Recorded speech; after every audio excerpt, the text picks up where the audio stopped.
The stars were quiet that morning. Admiral Una Park stood at the window of her station.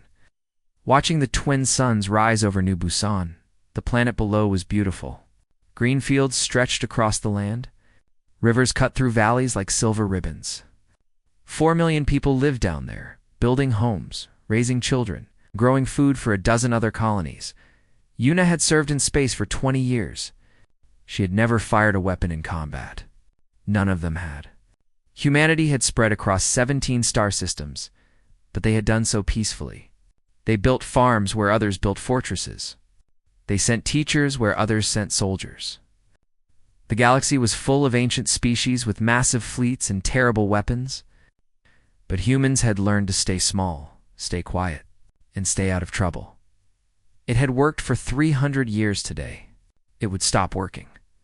The first warning came at 0600 hours. Lieutenant Junho Bei looked up from his console with confusion on his face. "Admiral, I'm detecting multiple hyperspace signatures. Large ones." Una walked to his station. "How many?" 32. No, wait, 47. "Admiral, they're Valoran, the Valoran Dominion. 12 species united under one flag. They had ruled this part of the galaxy for 12,000 years. Humanity had been careful to avoid them. They paid their taxes. They followed the rules. They never complained when Valoran ships inspected their cargo or questioned their travelers. But the Valoran had never sent 47 warships to a farming colony before. The lead ship was massive, a black triangle that blocked out the stars behind it. Its weapons were already powered. Its shields were already raised. This was not a patrol. This was not an inspection. This was something else. "Open a channel," Una ordered. The view screen flickered. A Valoran commander appeared. His skin was pale gray. His eyes were completely black. He wore medals on his chest that Una did not recognize. "I am High Commander Vectros of the Valoran Dominion," he said. His translator made his voice flat and mechanical. "This planet contains mineral deposits that belong to the Dominion. You will surrender your colony immediately. Your people will be relocated to labor facilities. Resistance will result in termination." Una's hands were shaking, but her voice was steady. "High Commander, this colony has 4 million civilians. Women, children, elderly. We are farmers, not soldiers. We have no weapons." Vectros tilted his head. It was not a gesture of confusion. It was a gesture of amusement. "Your species breeds quickly. You will make more." "Please," Una said. "Give us time to evacuate. We will leave peacefully. Just let us take our people." On the planet below, Governor Minho Kong was watching the same transmission. He stood in his office with his wife Hannah and their 2 children, Sujin and Do-Yan. The children were eating breakfast. They did not understand what was happening. They did not know that ships above their heads were deciding whether they would live or die. Minho had been governor for 6 years. He had solved water disputes, built schools, negotiated trade deals. He had never faced anything like this. He had no army. He had no fleet. He had nothing but words. He sent his own message to Vectros. "Hi, Commander. I am the governor of this colony. I am begging you. Give us 72 hours. We will begin evacuation immediately. You can have the planet. You can have the minerals. Just let us save our people." Vectros considered this for exactly 3 seconds. "No," he said. The first orbital strike hit the capital city at 0614 hours. The building where Minho stood vanished in a column of white fire. His wife, his children, his staff, his guards, all of them gone in less than a heartbeat. But Minho was not in that building. He had stepped outside to make a call. He had walked 30 meters to get better signal. When the strike hit, the shockwave threw him into a ditch. He lay there, bleeding from his ears, staring at the mushroom cloud where his family had been standing 10 seconds ago. More strikes followed. The Valoran were not targeting military installations. There were no military installations. They were targeting cities, schools, hospitals, parks where children played. They were not conquering New Bus, and they were erasing it. Admiral Una Park watched from orbit. Her station had no weapons. Her ships had no weapons. She could do nothing but record what was happening. Every explosion, every death, every moment of the massacre, she heard the screams on open channels. Mothers calling for children they would never find. Fathers trying to shield families they could not protect. And underneath it all, she heard something else. Laughter. The Valoran commanders were laughing. They joked about how quickly the humans died. They made bets about how many strikes it would take to reach 1 million casualties. They discussed which cities to target next with the same tone humans used to discuss dinner plans. The bombardment lasted 18 minutes. When it ended, 1.3 million humans were dead. 400,000 of them were children. Una Station was small and unarmed, but it was also fast. When Valoran ships finally noticed it and moved to intercept, she was already gone. She fled through hyperspace with her recordings, her crew, and one passenger. Governor Minho Kong sat in the cargo bay. His clothes were burned. His skin was covered in ash. He had not spoken since they pulled him from the surface. He had not cried. He had not screamed. He simply sat there, staring at nothing. Holding a small shoe that had belonged to his daughter, the journey to Earth took 11 days. When they arrived, Una requested an immediate audience with the Federation Council. They gave her 1 hour. She used 15 minutes. She played the recordings. All of them. The ultimatum. The denial of evacuation. The bombardment. The children's screams. The Valoran laughter. When it ended, the council chamber was silent. President Ji-Hoon Cho stood slowly. He was an old man, known for his calm voice and careful words. He had led humanity through 30 years of peace. He had believed that peace would last forever. How many dead? He asked. 1.3 million confirmed, Una replied. Possibly more. Children. 400,000. The president closed his eyes. When he opened them again, something had changed. The calm was gone.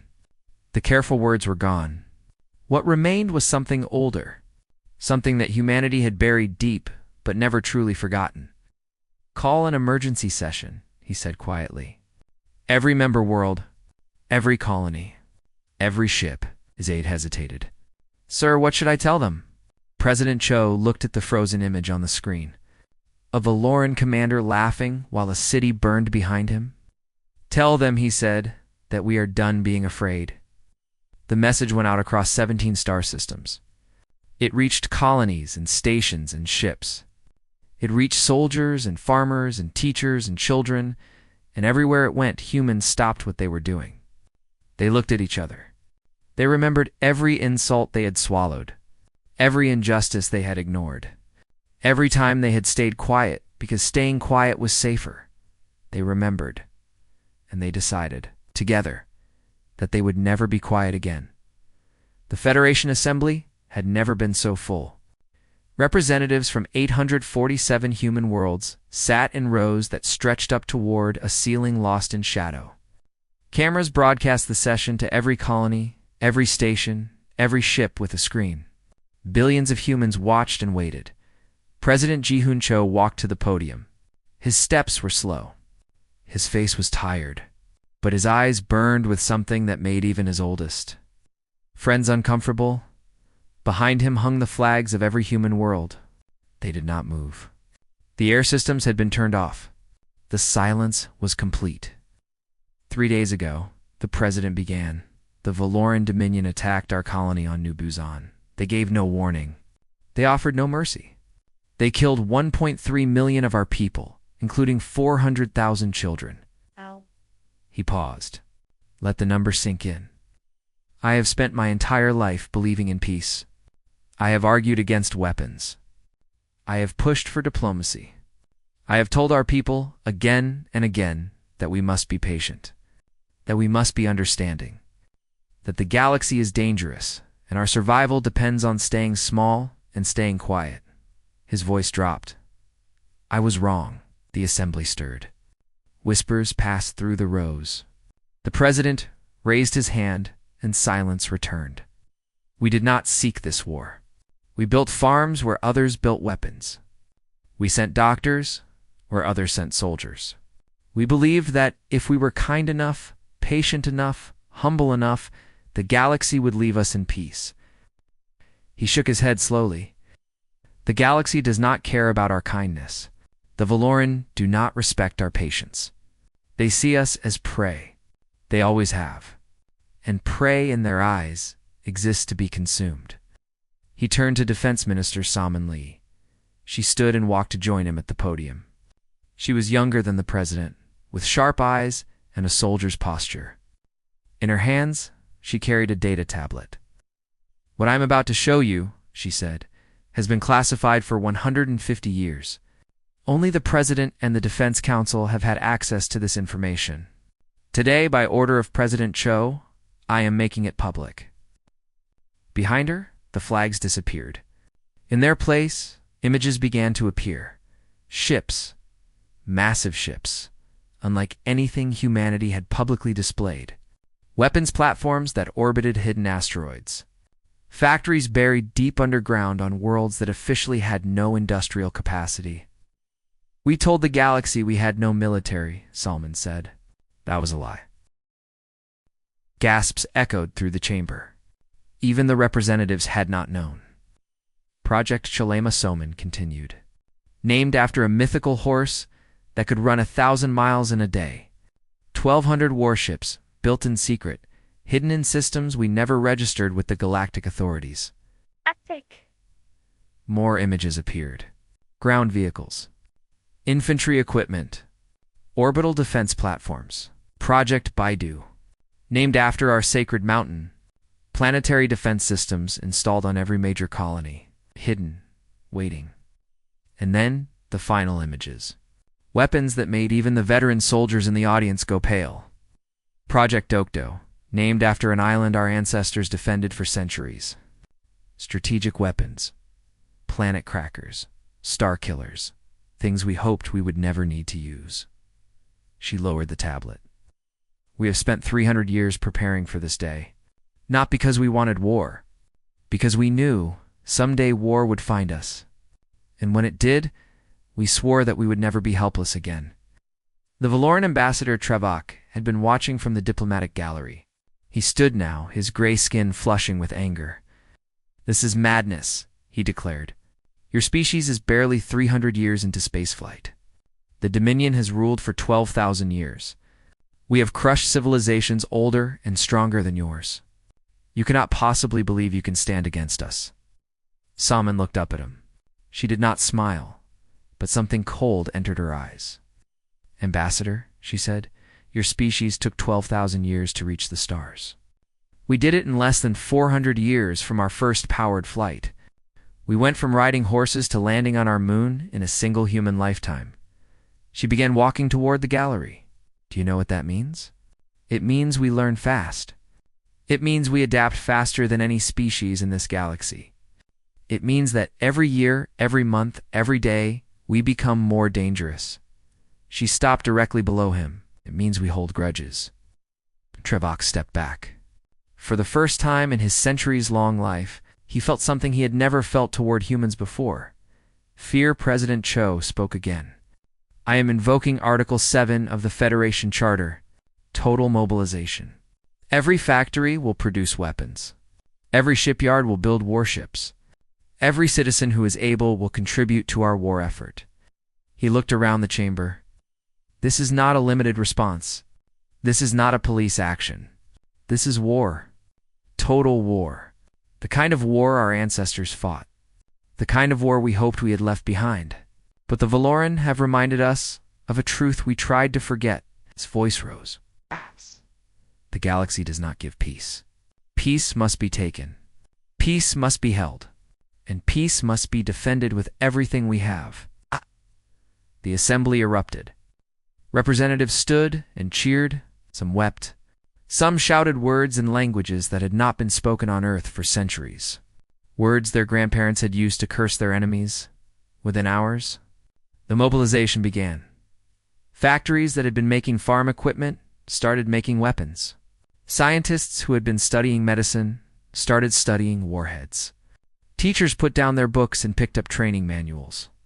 Elderly veterans who had never seen combat suddenly found themselves commanding eager young recruits who had never known a galaxy without peace, and across human space, the fleets began to move. Admiral Tai Wu-shin stood on the bridge of the carrier Dokdo, watching his ships form up around him. 300 vessels, just from his sector alone. More were coming every day. His communications officer, Lieutenant Yuri Song, approached him. "Admiral, we've received our orders. We're to proceed to the Valoran border and hold position." Wu nodded. "What about the coordinates?" "Transmitted to the Valoran, as ordered, sir." His executive officer, Commander Jisuwan, frowned. "I still don't understand why we're telling them where we're going. Doesn't that give them time to prepare?" Tai Wu turned to look at her. His face was calm, but his eyes were hard. "Yes," he said. "That's the point, sir. We want them to prepare. We want them to gather their strength. We want them to build their defenses and position their fleets and convince themselves that they have a chance." He turned back to the view screen. "Because when we break through anyway, they will understand something important." "What's that, Admiral?" "That all their power, all their history, all their 12,000 years of dominance means nothing. That they never faced an enemy like us. That their empire is already dead." He paused. "They just don't know it yet."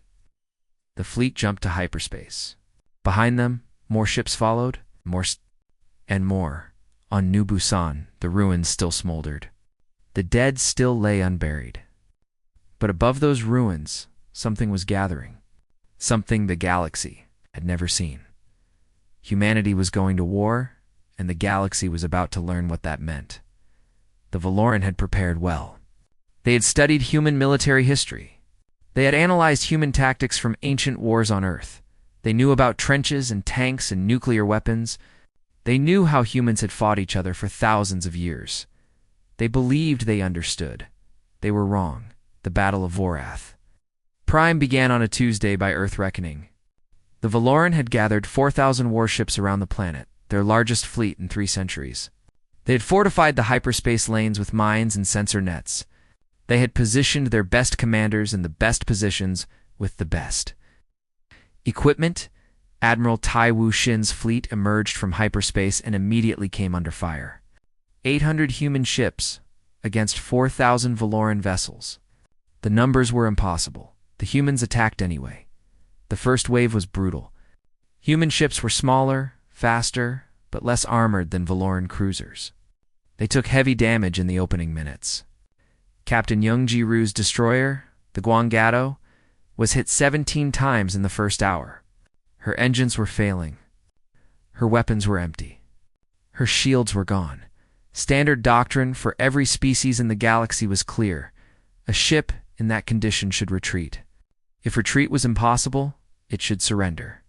Life was precious. Ships could be replaced. Soldiers could not. Yunji called her crew together. There were 47 of them left, out of an original complement of 200. "The Valoran flagship is directly ahead," she said. "Their high commander is on that ship. If we can reach him, we can break their formation." Her navigator, Lieutenant Sang Woo-yoon, checked his instruments. "Captain, we have no weapons. No shields. No way to hurt them." "We have engines," Yunji replied. "We have mass. We have velocity." The bridge went silent. "Not ordering anyone to stay," Yanji continued. "The escape pods are still functional. Anyone who wants to leave can leave. No shame, no dishonor. You've done enough." Nobody moved. She smiled.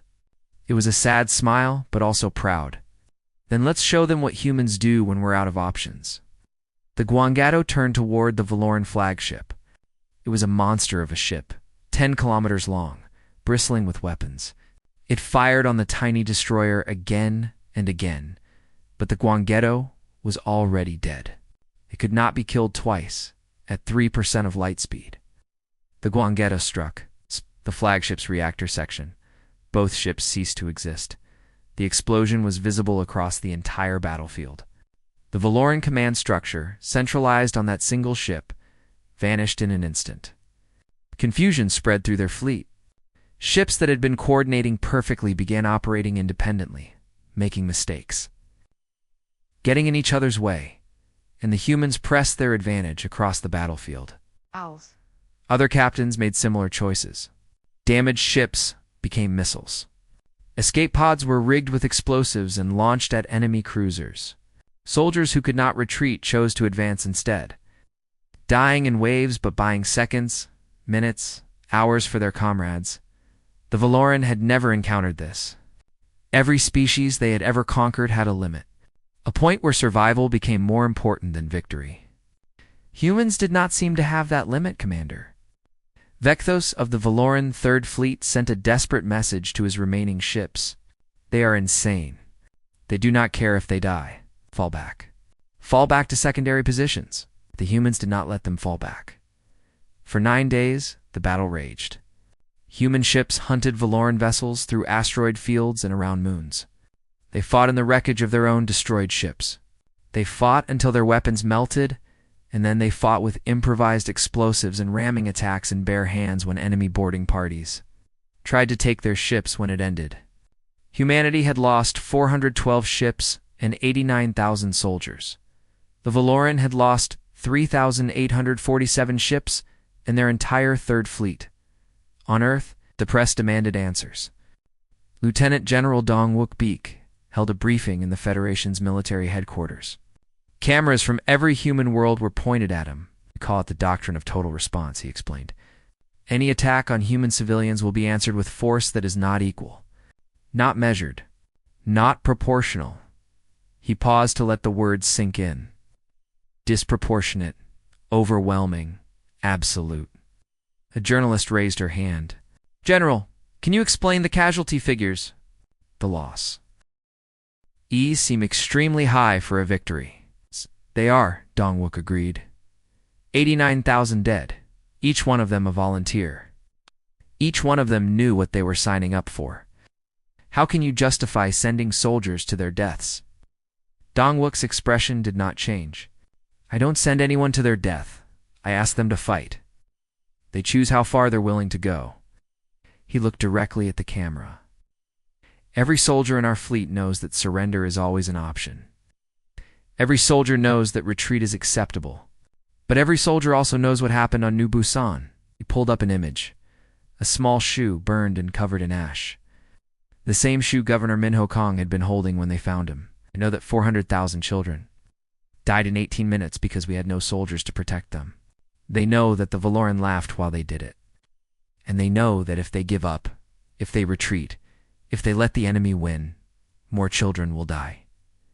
He put the image away. Our soldiers don't fear death. They fear failure. They fear leaving their families to face what they should have faced themselves. And that fear is stronger than any weapon the Valoran possess. Back at the front, Admiral Ti Wuxin reviewed the battle reports. The victory at Vorath Prime had been costly, but it had shattered the myth of Valoran's invincibility. Other species were watching now.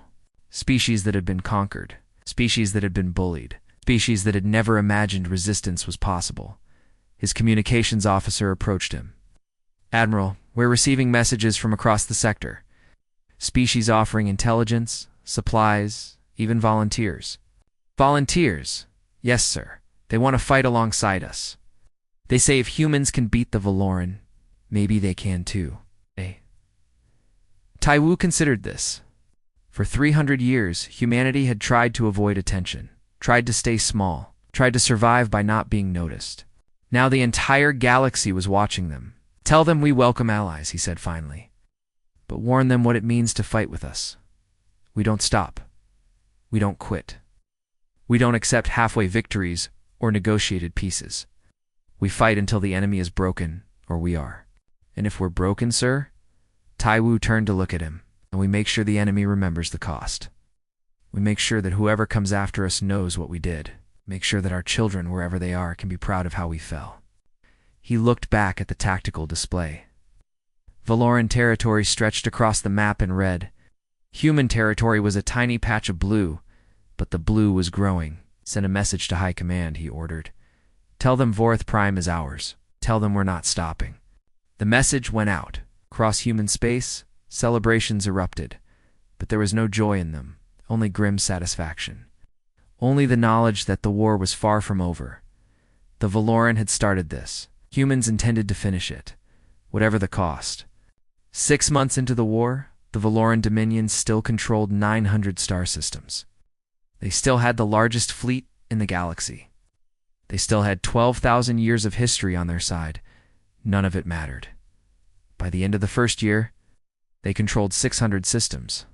By 18 months, they were fighting on their own territory for the first time in 8,000 years. The other galactic powers watched in horror and fascination. The Neutral Council, 27 species that had stayed out of the conflict, called an emergency session to discuss what was happening. Ambassador Kyung Ho Nam represented humanity at that session. He was an older man, calm and patient, with white hair and gentle eyes. He did not look like a representative of a species at war. He looked like someone's grandfather. That made what he said even more disturbing. "You asked me here to explain humanity," he began, "to help you understand how a species so young, so small, so seemingly weak, is tearing apart an empire that has dominated this region of space for 12 millennia.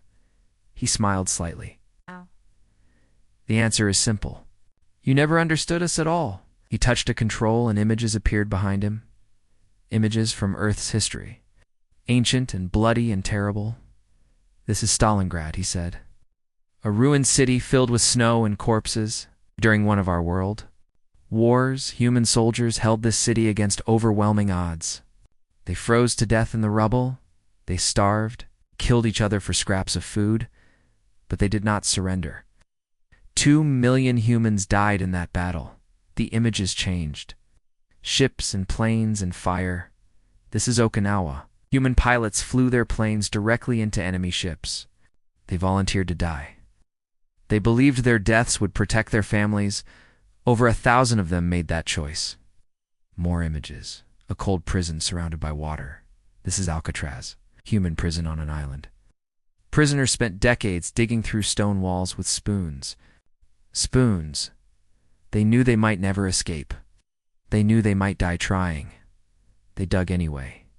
He turned off the display.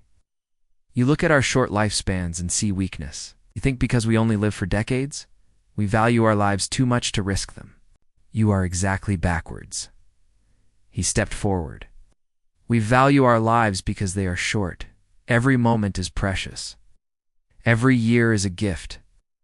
And when someone threatens to take those moments from us, when someone threatens our children, our families, our future, we become something you have never seen before."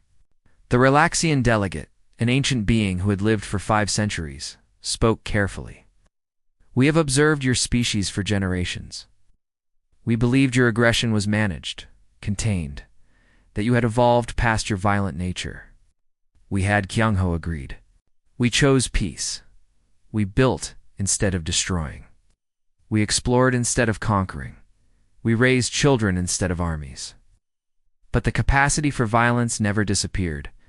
It was always there, waiting, and now, we have stopped choosing peace." A Melthri ambassador leaned forward. Her species was known for their careful neutrality. What would end this war? What terms would humanity accept? Complete dissolution of the Valoran Dominion. Reparations to every species they have ever harmed, not just humanity. And public trials for every commander involved in the New Busan massacre? Murmurs spread through the chamber. The Relaxian shook his ancient head. "Those terms are extreme. The Dominion will never accept them. Then the Dominion will cease to exist." "Silence. You cannot be serious," the Melthri said. "The Valoran have ruled for 12,000 years. Their fleet still outnumbers yours 3-1. Their industrial capacity is 10 times greater than humanity's." Kyung-ho nodded slowly. "All true." And yet, he pulled up a tactical display. The map showed Valoran space shrinking month by month, red zones becoming blue. What? Fortresses falling, fleets disappearing. They have numbers. Out. They have resources. They have history. But they also have something we don't have. He paused.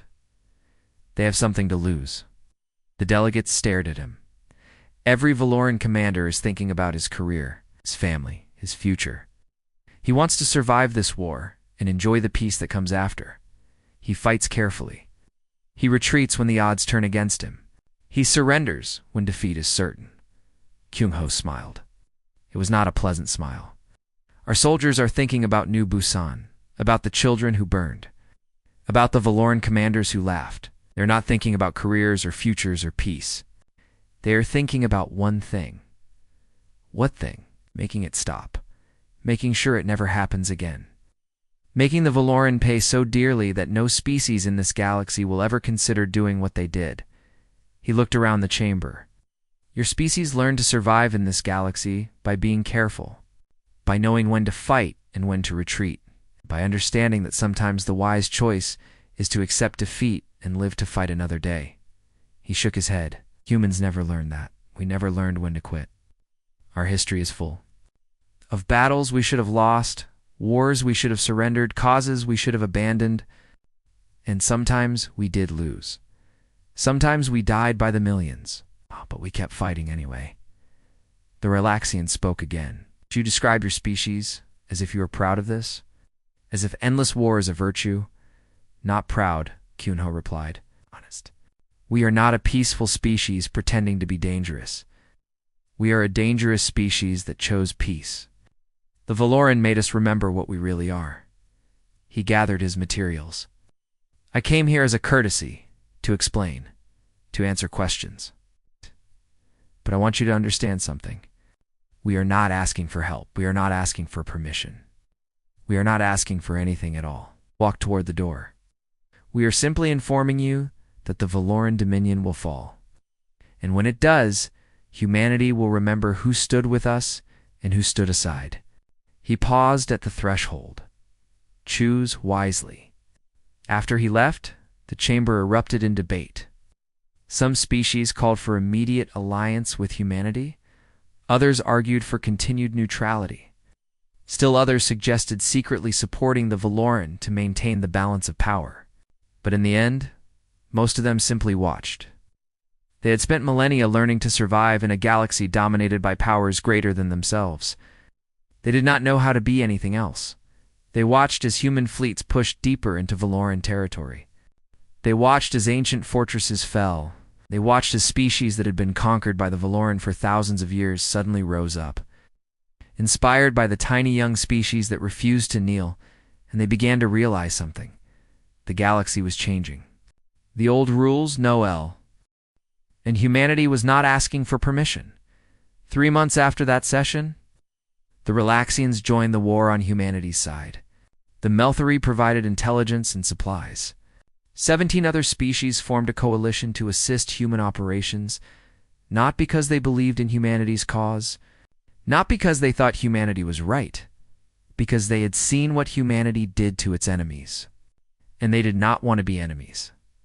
The Valoran Dominion was still fighting, still resisting, still believing that somehow they could turn the tide, but the tide was already past. The war was already decided. They just did not know it yet. Humanity knew. Humanity had known from the beginning. This was not a war for territory, or resources, or power. This was a lesson, and the galaxy was about to learn it. The war ended in year 3. Not through human victory, but through Valoran collapse. Their economy had shattered under the strain. Their fleets had been destroyed faster than they could replace them. Their population, demoralized by endless defeats, had stopped believing in victory. 3 of their 12 founding species surrendered independently, unwilling to face the human fleets advancing toward their homeworlds. High Commander Vectros, the architect of the New Busan massacre, tried to flee. He took a small ship and ran for neutral space, hoping to disappear among the stars. He almost made it. A human patrol vessel, the Hurong, detected his ship 3 light-years from the border. Its captain was a young woman named Subin Kong. She was 24 years old. She had been 7 when the war started. She was also Governor Minho Kong's niece. Her cousins Sujin and Doyan had died on New Busan. When she saw who was on that ship, she had a choice. She could destroy it. Turn Vectros into particles scattered across empty space. No trial, no speeches, no mercy. Her crew would never report what really happened. For a long moment, she considered it. Then she remembered what her uncle had told her before she left for the academy. We are not monsters. We do not become what we fight. We are humans, and humans do not slaughter our enemies when they are helpless. She took Vectros alive. The trial was held on Earth. Representatives from every species in the galaxy attended. The proceedings were broadcast across 1,000 star systems. Admiral Unipark testified. Governor Minho Kong testified. Parents who had lost children came forward. Children who had lost parents stood before the court and described what they remembered. Vectros sat in silence. Through most of it, his translators rendered the testimony in flat mechanical tones, but the meaning was clear.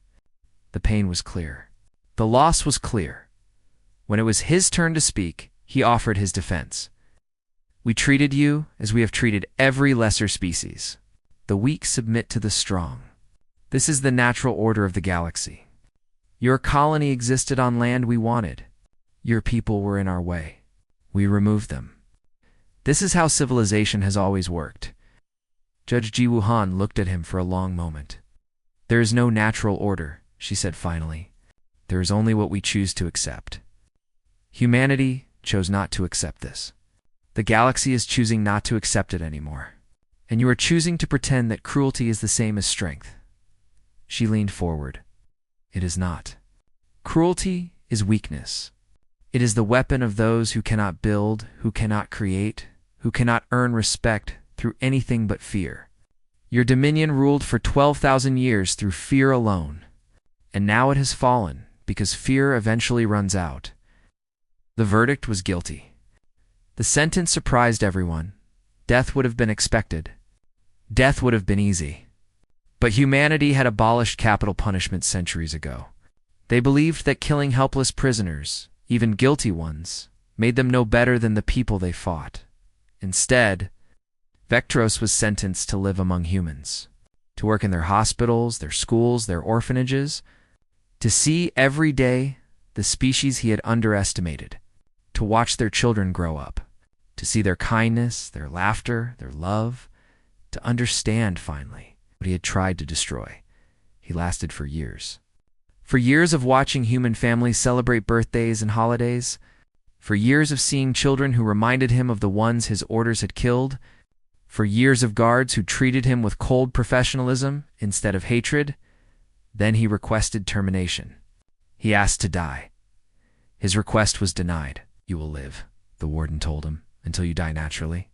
You will spend every remaining day surrounded by the species you despised. And when you finally pass, no one will remember your name. Only what you did. Only what it cost. The Valoran Dominion was dissolved. Its member species were released to govern themselves. Some formed new alliances. Some chose isolation.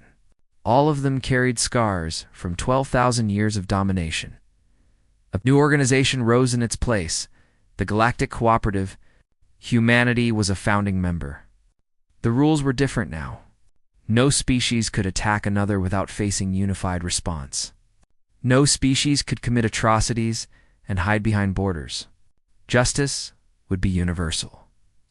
Admiral Tai Wuxin, now retired, spent his final years teaching at the Federation Military Academy. He was famous. Every student wanted to meet him. Every officer wanted his advice. One day, a young Relaxian diplomat visited the academy. She was writing a history of the war, trying to understand how it had happened and what it meant. What lesson should the galaxy take from this? She asked him. He thought for a long moment before answering. We're not special, he said. Humans. We're not stronger than other species. Not smarter. Not more advanced. We're just stubborn. We refuse to accept that we can't win. We refuse to accept that death is defeat. And we refuse, absolutely refuse, to let anyone hurt our people without consequence. He looked out the window at the cadets training below. Other species learn to survive in this galaxy by being careful, by knowing when to fight and when to give up, by understanding that sometimes the smart choice is to lose today so you can win tomorrow. He shook his head. We never learn that, and maybe that makes us dangerous. Maybe that makes us terrifying, but it also makes us the species you want on your side when something worse comes along. The diplomat considered this. And will something worse come along? Taiwu smiled. It was the first genuine smile he had allowed himself in years. The universe is vast, young one. There's always something worse. The question is whether you'll face it alone. He extended his hand. The Relaxian had learned this gesture. She took it. We don't recommend facing things alone, he added.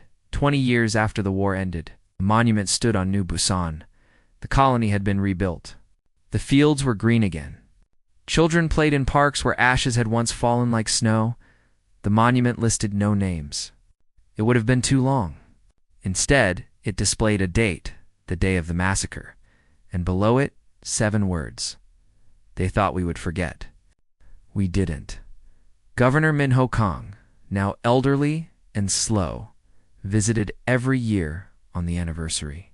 He would stand before the monument and remember. His wife's smile. His children's laughter. The morning he lost everything. But he also remembered what came after. The rage that had nearly destroyed him.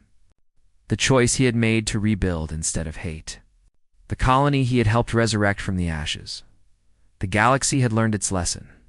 Humans were not conquerors. They were not monsters. They built more than they destroyed. They healed more than they harmed. But they were also relentless. When pushed, they pushed back. When attacked, they fought until nothing was left. When their children were threatened, they became something ancient and terrible and unstoppable. The Valoran had thought they understood humans. They had looked at the small colonies, the peaceful traders, the polite diplomats, and seen weakness. They had been wrong and now scattered across the galaxy. Every species that had ever considered attacking humanity remembered what had happened to the Valoran. They remembered the fleets that had not stopped coming, the soldiers who had not stopped fighting, the species that had turned an empire to dust because it had hurt their children. They remembered, and they chose differently. Peace spread across the galaxy. Not because every species had suddenly become kind, not because war had become impossible, but because every potential aggressor looked at humanity and asked themselves a simple question: is it worth it? And the answer was always no. Minho stood before the monument as the sun set over New Busan. His hair was white now. His hands trembled. But his eyes were still sharp. Still clear? Still remembering. A small girl ran up to him. His great-granddaughter, named Hannah after his wife. She had the same smile. "Grandpa," she said, "why are you crying?" He wiped his eyes and lifted her into his arms. "I'm not sad, little one. I'm remembering, making sure I never forget the people who loved us, the people who protected us, the people who made sure you could grow up in a galaxy where you're safe." She hugged him tight. Above them, the stars came out. Peaceful now, quiet, but not defenseless. Never again defenseless. Humanity had learned its lesson too, and the galaxy would never forget it.